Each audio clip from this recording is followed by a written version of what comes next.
ನಮಸ್ಕಾರ ವೀಕ್ಷಕರೇ, ನಾನು ನಿಮ್ಮ ರಾಕೇಶ್ ಶಾರುಂಡಿ. ಬ್ಲ್ಯಾಕ್ ಟೀ ಶರ್ಟ್ ಜೊತೆಗೆ ನ್ಯಾಯ, ಘನತೆ, ಸಮಾನತೆ, ಶಾಂತಿ ಅನ್ನೋ ಸಂದೇಶ ಸಾರೋ ಲೈನ್ಸ್ಗಳು ಜೊತೆಗೆ ಪವರ್ ಗ್ಲಾಸ್ನ ರೌಂಡ್ ನೆಕ್ ಟೀ ಶರ್ಟ್ಗೆ ನೇತು ಹಾಕಿ ಕೈಯಲ್ಲೊಂದು ಶಾಲನ್ನು ಹಿಡಿದು ದರ್ಶನ್ ಬಳ್ಳಾರಿ ಜೈಲು ಪಾಲಾಗಿಬಿಟ್ರು. ಕೆಲವೊಂದು ದೃಶ್ಯಗಳಲ್ಲಿ ಸಣ್ಣದಾಗಿ ಕೈಯಲ್ಲಿ ಕೋಳ ನೇತಾಡ್ತಾ ಇರೋ ವಿಡಿಯೋಗಳು ಕೂಡ ಹರಿದಾಡ್ತಾ ಇವೆ. ಅದಕ್ಕೂ ಕೂಡ SP ಶೋಭಾ ರಾಣಿ ಅವರು ಕೂಡ ಸಮರ್ಥನೆ ಕೊಟ್ಬಿಟ್ರು. ಮಾಧ್ಯಮಗಳು ಕೇಳಿದ ಪ್ರಶ್ನೆಗಳಿಗೆ ಅವರಿಗೆ ಕೋಳ ಹಾಕಿ ನೀವು ಕರೆತಂದ್ರ ಅಂತ. ಅವರು ಕೋಳ ಏನು ಹಾಕಿ ಕರೆತಂದಿಲ್ಲ ನಾವು ಅನ್ನೋ ವಿಷಯದಿಂದ ಸದ್ಯ ನುಣುಚಿಕೊಂಡ್ರು. ಸ್ನೇಹಿತರೆ, ನಾವು ಅದು ಸತ್ಯವ ಅಥವಾ ಸುಳ್ಳು ಅಥವಾ ವಿಡಿಯೋದಲ್ಲಿ ಸಿಗ್ತಾ ಇರೋದು ಜೊತೆಗೆ ನೇತಾಡ್ತಾ ಇರೋ ಒಂದು ಕೋಳದ ದೃಶ್ಯಗಳು ಅದು ಎಷ್ಟು 100% ನಿಜ ಅನ್ನೋದನ್ನು ನಾವೀಗ ಖಾತ್ರಿಯನ್ನು ಮಾಡ್ಕೊಳ್ಳೋದಕ್ಕಿಂತ ಮುಂಚೆ ಲಕ್ಷಾಂತರ ಅಭಿಮಾನಿಗಳನ್ನು ಹೊಂದಿರೋ ದರ್ಶನ್ನ ಈ ರೀತಿ ಕೋಳ ಹಾಕಿ ಕರೆತಂದರೆ ಅವರ ಹೃದಯಗಳು ಕೂಡ ಛಿದ್ರವಾಗಬಹುದು ಅಥವಾ ಭಾವನಾತ್ಮಕವಾಗಿ ಅದು ಬೇರೆ ರೀತಿಯ ಪರಿಣಾಮಗಳನ್ನು ಕೂಡ ತೆಗೆದುಕೊಳ್ಳಬಹುದು. ಆ ಕಾರಣಕ್ಕೋಸ್ಕರವೇ ಈ ವಿಷಯವನ್ನು ಒಂದು ಕಡೆ SP ಅವರು ಮುಚ್ಚಿಟ್ರ ಅಥವಾ ಈ ವಿಷಯ ಸುಳ್ಳ ಅನ್ನೋದು ಇನ್ನೂ ಕೂಡ ಖಾತ್ರಿ ಆಗಿಲ್ಲ.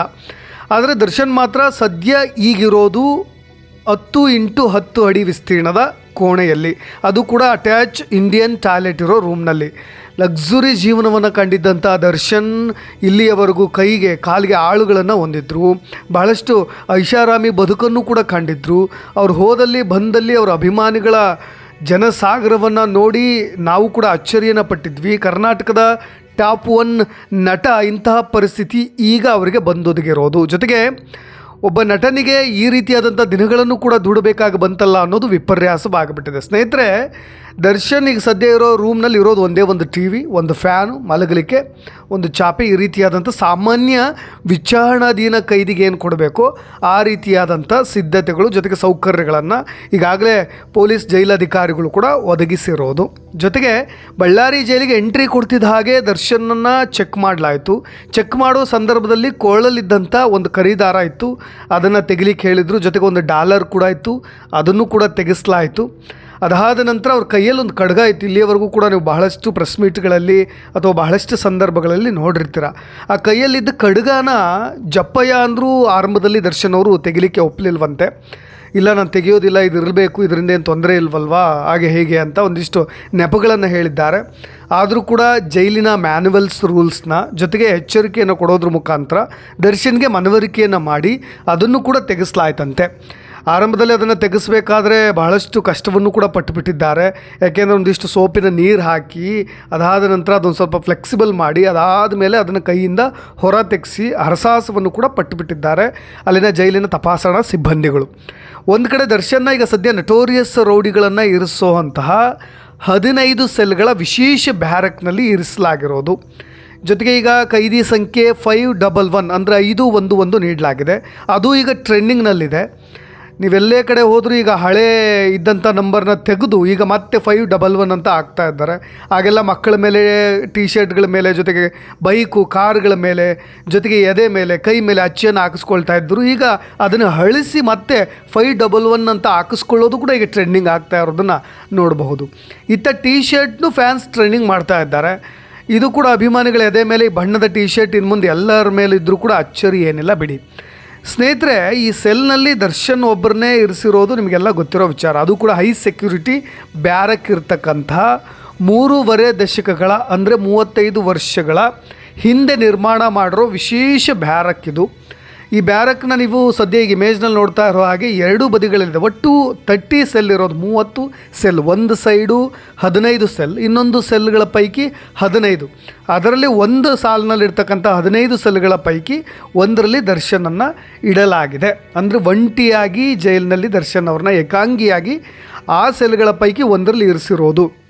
ಇಲ್ಲಿಯವರೆಗೂ ಅವರು ಒಂದಿಷ್ಟು ಜನರನ್ನ ಕೈದಿಗಳನ್ನು ಮೀಟ್ ಆಗೋ ಸಂದರ್ಭ ಬರ್ತಿತ್ತು. ಆದರೆ ಇನ್ನು ಮುಂದೆ ಅವರು ತುಂಬ ಏಕಾಂತವಾಗಿ ದಿನಗಳನ್ನು ಕಳೆಯಬೇಕಾದಂಥ ಪರಿಸ್ಥಿತಿ. ಅದು ಎಲ್ಲಿಯವರೆಗೂ ಜಾಮೀನು ಸಿಗುತ್ತೋ ಅಲ್ಲಿಯವರೆಗೂ, ವಿಚಾರಣಾಧೀನ ಕೈದಿಯಾಗಿ ಎಲ್ಲಿಯವರೆಗೂ ಇರಬೇಕಾಗುತ್ತೋ ಅಲ್ಲಿಯವರೆಗೂ. ನೀವು ಆರಂಭದಲ್ಲಿ ದರ್ಶನ್ ಅವ್ರನ್ನ ಪರಪ್ಪನ ಅಗ್ರಹಾರದಿಂದ ಬಳ್ಳಾರಿ ಜೈಲಿಗೆ ತರಬೇಕಾದ್ರೆ ಪಟ್ಟಂಥ ಶ್ರಮ, ಜೊತೆಗೆ ಅವರು ಆಲೋಚಿಸಿದಂಥ ರೀತಿ, ಅಭಿಮಾನಿಗಳ ಕಣ್ತಪ್ಪಿಸಿ ಕರ್ಕೊಂಡು ಹೋಗಬೇಕಾದ್ರೆ ನಿಜಕ್ಕೂ ಕೂಡ ಯಾವುದೋ ಅದು ಒಂಥರ ತುಂಬ ನೋಡಲಿಕ್ಕೆ ಈ ಥರದ ಅಭಿಮಾನ ಅಥವಾ ಅತಿರೇಕತೆ ಜೊತೆಗೆ ಅಂಧಾಭಿಮಾನ ಎಲ್ಲವೂ ಕೂಡ ಇರುತ್ತಾ? ಈ ಥರ ಹೈ ಸೆಕ್ಯೂರಿಟಿಯೊಂದಿಗೂ ಕೂಡ ಒಬ್ಬ ನಟನನ್ನು ತೆಗೆದುಕೊಂಡು ಹೋಗಬೇಕಾದಂಥ ಪರಿಸ್ಥಿತಿ, ಜೊತೆಗೆ ಚಾಲೆಂಜ್, ಜೊತೆಗೆ ಪರಿಶ್ರಮ, ಒಂದು ಕಡೆ ತುಂಬ ತಾಂತ್ರಿಕವಾಗಿ ಟೆಕ್ನಿಕಲ್ ಮೈಂಡ್ಗಳನ್ನು ಕೂಡ ಪೊಲೀಸರು ಉಪಯೋಗಿಸಬೇಕಾದಂಥ ಪರಿಸ್ಥಿತಿ ಬಂದಿದ್ದು. ಅದು ಭಾರೀ ಬಿಗಿ ಭದ್ರತೆಯೊಂದಿಗೆ ಬಳ್ಳಾರಿ ಜೈಲು ತನಕನೂ ಕರೆದುಕೊಂಡು ಹೋದರು. ಅದು ಬೆಂಗಳೂರು, ತುಮಕೂರು, ಚಳ್ಳಕೆರೆ ಮಾರ್ಗವಾಗಿ ಬಳ್ಳಾರಿಯತ್ತ ಪೊಲೀಸ್ ವಾಹನಗಳು ಹೊರಟಿದ್ದು. ನೀವು ಆರಂಭದಲ್ಲಿ ಅವ್ರನ್ನ ಹೈದರಾಬಾದ್ ಮುಖಾಂತರವೂ ಕೂಡ, ಆಂಧ್ರದ ಮುಖಾಂತರವೂ ಕೂಡ ಕರ್ಕೊಂಡು ಹೋಗಬೇಕು ಅನ್ನೋ ಪ್ಲ್ಯಾನ್ ಮಾಡಿದ್ರು. ಒಟ್ಟಾರೆಯಾಗಿ ಪೊಲೀಸ್ನವರ ಸ್ಟ್ರಾಟಜಿಗಳು ಎಲ್ಲೂ ಕೂಡ ಮಾಧ್ಯಮಗಳಿಗೆ ಗೊತ್ತಾಗಬಾರ್ದು ಅಂತ. ಯಾಕೆಂದರೆ ಕ್ಷಣದ ದೃಶ್ಯಗಳು ಕೂಡ ಟಿ ವಿಯಲ್ಲಿ ಹೋಗ್ತಾ ಇರುತ್ತೆ. ಆ ಮಾರ್ಗವಾಗಿ ಇರ್ತಕ್ಕಂಥ ಎಲ್ಲ ಊರುಗಳಲ್ಲೂ ಅಭಿಮಾನಿಗಳು ಬಂದು ಸೇರಿಕೊಳ್ತಾರೆ. ಯಾವ ವಾಹನದಲ್ಲಿ ದರ್ಶನ್ ಇದ್ದಾರೆ ಅನ್ನೋದು ಗೊತ್ತಾಗುತ್ತೆ. ಅದು ಬೇರೆ ರೀತಿಯಾದಂಥ ತಿರುವನ್ನು ತೆಗೆದುಕೊಳ್ಳಬಾರದು ಅಂತ. ಇನ್ನು ದರ್ಶನ್ ಅವರು ತುಂಬ ಪಶ್ಚಾತ್ತಾಪ ಪಟ್ಟರಂತೆ, ಜೊತೆಗೆ ತುಂಬ ಸೈಲೆಂಟಾಗೂ ಕೂಡ ವಾಹನದಲ್ಲಿ ಕೂತ್ಕೊಂಡಿದ್ದರಂತೆ. ಜೊತೆಗೆ ಸಹಚರಲ್ಲಿದ್ದಂತಹ ಪೊಲೀಸ್ ಸಿಬ್ಬಂದಿಗಳು ಅವ್ರ ಹತ್ರನೂ ಕೂಡ ತನ್ನ ನೋವನ್ನು ಕೂಡ ಹೇಳ್ಕೊಂಡ್ರಂತೆ. ಬಲ್ಲ ಮೂಲಗಳ ಪ್ರಕಾರ, ಸರ್ ನನ್ನ ಟೈಮ್ ಸರಿಯಿಲ್ಲ, ನನ್ನ ಗ್ರಹಚಾರ ಸರಿಯಿಲ್ಲ, ಎಲ್ಲ ನನ್ನ ಟೈಮ್ ಏನು ಮಾಡೋಕ್ಕೋಗಲ್ಲ, ಆದರೆ ಎಲ್ಲವನ್ನು ಬಗೆಹರಿಸ್ಕೊಳ್ತೀನಿ, ಕಾನೂನಿನ ಮುಖಾಂತರವೇ ನಾನು ಇದರಿಂದ ಹೊರಗೆ ಬರ್ತೀನಿ ಅಂತ ದರ್ಶನ್ ಅವರು ಕೂಡ ಸ್ವಲ್ಪ ಪಶ್ಚಾತ್ತಾಪ ಪಟ್ಟಿದ್ದಾರೆ ಅನ್ನೋ ಮಾಹಿತಿಗಳು ಕೂಡ ಬಲ್ಲ ಮೂಲಗಳ ಪ್ರಕಾರ ತಿಳಿದುಬಂದಿರೋದು. ಅಂದರೆ ಬೆಂಗಳೂರಿಂದ ಪರಪ್ಪನ ಅಗ್ರಹಾರ ಜೈಲಿನಿಂದ ವ್ಯಾನ್ನಲ್ಲಿ ಬಳ್ಳಾರಿಗೆ ತೆರಳೋ 5 ಗಂಟೆಯ ಅವಧಿಯಲ್ಲಿ ನಡೆದಿರ್ತಕ್ಕಂಥ ಮಾತುಕತೆಗಳು. ಅಲ್ಲಲ್ಲಿ ತುಂಬ ಸೈಲೆಂಟ್ ಆಗಿಬಿಡ್ತಿದ್ರಂತೆ, ತುಂಬ ಭಾವುಕರಾದಂಥ ಮನಸ್ಥಿತಿಯಲ್ಲಿದ್ದರಂತೆ, ತುಂಬ ತಲೆ ತಗ್ಗಿಸ್ಕೊಂಡು ಏನೋ ಯೋಚನೆ ಮಾಡ್ತಾ ಬರ್ತಾಯಿದ್ರಂತೆ. ಇಲ್ಲಿ ಏನಾದರೂ ಸ್ವಲ್ಪ ಮಾತನಾಡಿಸ್ಲಿಕ್ಕೆ ಪ್ರಯತ್ನ ಪಟ್ಟಾಗ ಪೊಲೀಸ್ನವರ ಬಳಿ ಈ ರೀತಿಯಾಗಿ ಹೇಳ್ಕೊಂಡಿದ್ದಾರಂತೆ. ಜೊತೆಗೆ ರೇಣುಕಾಸ್ವಾಮಿಯ ಈ ಒಂದು ಪ್ರಕರಣ, ಈ ಕೃತ್ಯದ ಸಂಬಂಧವಾಗಿ ಈಗ ಏನು ಹೇಳಿದ್ರು ತಪ್ಪಾಗುತ್ತೆ, ಎಲ್ಲ ಕಾನೂನಿನ ಮುಖಾಂತರ ನೋಡ್ಕೊಳ್ಳೋಣ ಅಂತ ದರ್ಶನ್ ಅವರು ಕೂಡ ಹೇಳಿದ್ದಾರೆ. 5 ಗಂಟೆ travelling time, almost time Darshan ತುಂಬ ಸೈಲೆಂಟಾಗಿ ಕೂತ್ಕೊಂಡಿದ್ದು. ಆದರೆ ಈ ಬರಬೇಕಾದ್ರೆ ವ್ಯಾನ್ಗಳ ಕಣ್ಣು ತಪ್ಪಿಸೋದಿದೆಯಲ್ಲ, ಯಾವ ವ್ಯಾನಲ್ಲಿ ದರ್ಶನ್ ಅವರು ಇದ್ದಾರೆ ಅನ್ನೋದನ್ನು ಅಭಿಮಾನಿಗಳಿಗೆ ಗೊತ್ತಾಗದಂತೆ ಮಾಡಲಿಕ್ಕೆ ಏನೆಲ್ಲ ಪೊಲೀಸ್ನವರು ಟೆಕ್ನಿಕ್ಸ್ಗಳನ್ನು ಬಳಸಿದರು ಅನ್ನೋದ್ರ ಬಗ್ಗೆ ಹೇಳಲೇಬೇಕು. ಆರಂಭದಲ್ಲಿ ದರ್ಶನ್ ಅವ್ರನ್ನ ಬಿಳಿ ಬಣ್ಣದ ವ್ಯಾನಲ್ಲಿ ಕೂರಿಸಿದ್ರು. ಪರಪ್ಪನ ಅಗ್ರಹಾರದಿಂದ ಹೊರಟರು. ಹಿಂದೆ ಮುಂದೆ 2 ಪೊಲೀಸ್ ಜೀಪ್ಗಳಿದ್ದವು. ಜೊತೆಗೆ ಬಂದೂಕುಧಾರಿ ಸಿಬ್ಬಂದಿಯೂ ಕೂಡ ಇದ್ದರು. ಸ್ವಲ್ಪ ಡಿಸ್ಟೆನ್ಸ್ ಆದ ತಕ್ಷಣ ಅವ್ರನ್ನ ಇಳಿಸಿ ನೀಲಿ ಬಣ್ಣದ ಬೊಲೆರೋ ಗಾಡಿಗೆ ಹತ್ತಿಸ್ಕೊಳ್ತಿದ್ರು, ಮತ್ತೆ ಬಿಳಿ ಬಣ್ಣದ ವ್ಯಾನ್ಗೆ ಹತ್ತಿಸ್ಕೊಳ್ತಾಯಿದ್ರು, ಮತ್ತೆ ಇದೇ ನೀಲಿ ಬಣ್ಣದ ಬೊಲೆರೋ ವಾಹನ, ಈ ಥರ ಚೇಂಜ್ ಮಾಡ್ತಾ ಬರ್ತಾಯಿದ್ರು. ನಿಮಗೆ ಅಲ್ಲಿ ನೋಡಬೇಕು ಆ ಸೀನ್ ಹೇಗಿತ್ತು ಅನ್ನೋದು. ನೀಲಿ ಬಣ್ಣದ 2 ಬೊಲೆರೋ ವಾಹನಗಳು ಇದ್ದವು. ಆ 2 ಬೊಲೆರೋ ವಾಹನಗಳಲ್ಲಿ ಚೇಂಜ್ ಮಾಡಿದ್ರು. ಜೊತೆಗೆ 4-5 ನೀಲಿ ಬಣ್ಣದ ಬೊಲೆರೋ ವಾಹನಗಳನ್ನು ಕೂಡ ಇದೇ ರೀತಿಯಾಗಿ ಎಕ್ಸ್ಚೇಂಜ್ ಮಾಡ್ತಾ ಬಂದಿರೋದು. ಹಾಗಾಗಿ ಪೊಲೀಸ್ನವರ ಚಾಣಾಕ್ಷತನ ಇಲ್ಲಿ ಯಾಕೆ ಪ್ರದರ್ಶನ ಮಾಡಬೇಕಾಗಿ ಬಂತು ಅಂದರೆ, ಅಭಿಮಾನಿಗಳಿಗೂ ಕೂಡ ಒಂದು ಗೊಂದಲವನ್ನು ಸೃಷ್ಟಿ ಮಾಡಬೇಕಾಗಿತ್ತು.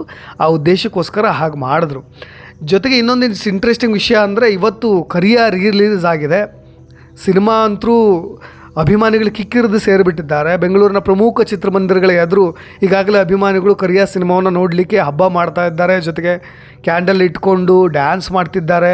ಜೊತೆಗೆ ಹೊರಗೆ ಒಂದು ಸ್ವಲ್ಪ ಗಲಾಟೆ ದೊಂಬಿ ಯಾರೂ ಮಾಡಬಾರ್ದು ಅಂತ ಪೊಲೀಸ್ನವರು ಕೂಡ ಖಡಕ್ ವಾರ್ನಿಂಗನ್ನು ಕೊಟ್ಟರು. ಯಾಕೆಂದರೆ ಅಭಿಮಾನದ ಅತಿರೇಕ, ಜೊತೆಗೆ ದಾಸನಿಗೋಸ್ಕರ ನಾವು ಯಾವುದೇ ಮಟ್ಟಕ್ಕೆ ಹೋಗೋಕ್ಕೂ ಸಿದ್ಧ, ಜೊತೆಗೆ ಯಾರನ್ನ ಬೇಕಾದರೂ ಹೀಯಾಳಿಸ್ಲಿಕ್ಕೆ, ಜೊತೆಗೆ ಯಾರನ್ನ ಬೇಕಾದರೂ ದೂಷಿಸಲಿಕ್ಕೆ ಈ ಪೊಲೀಸ್ ವ್ಯವಸ್ಥೆ, ಜೊತೆಗೆ ಕಾನೂನಿನ ವ್ಯವಸ್ಥೆ, ಜೊತೆಗೆ ಮಾಧ್ಯಮಗಳ ಬಗ್ಗೆ, ಎಸ್ಪೆಷಲಿ ಮಾಧ್ಯಮಗಳ ಬಗ್ಗೆ ಅವರು ಕೀಳು ಮಟ್ಟದ ಪದಗಳನ್ನು ಕೂಡ ಬಳಸ್ಬೋದು ಅನ್ನೋದು ಗೊತ್ತಿರೋದ್ರಿಂದಲೇ ಅಲ್ಲಿ ಯಾವುದೇ ರೀತಿಯಾದಂಥ ಅಹಿತಕರ ಘಟನೆಗಳು ನಡೀಬಾರ್ದು. ನೀವು ಯಾರ ವಿರುದ್ಧವಾಗೂ ಕೂಡ ಮಾತನಾಡಿದ್ರು ಅದು ಬೇರೆ ರೀತಿಯ ಕ್ರಮಗಳನ್ನು ತೆಗೆದುಕೊಳ್ತೀವಿ, ಜೊತೆಗೆ ರೆಕಾರ್ಡ್ ಆಗ್ತಿದೆ, ನೀವೆಲ್ಲ ಮಾತನಾಡ್ತಾ ಇರೋ ದೃಶ್ಯಗಳು ಕೂಡ ರೆಕಾರ್ಡ್ ಆಗ್ತಿದೆ ಅಂತ ಪೊಲೀಸರು ಎಚ್ಚರಿಕೆಗಳನ್ನು ಕೂಡ ಕೊಟ್ಟುಬಿಟ್ರು.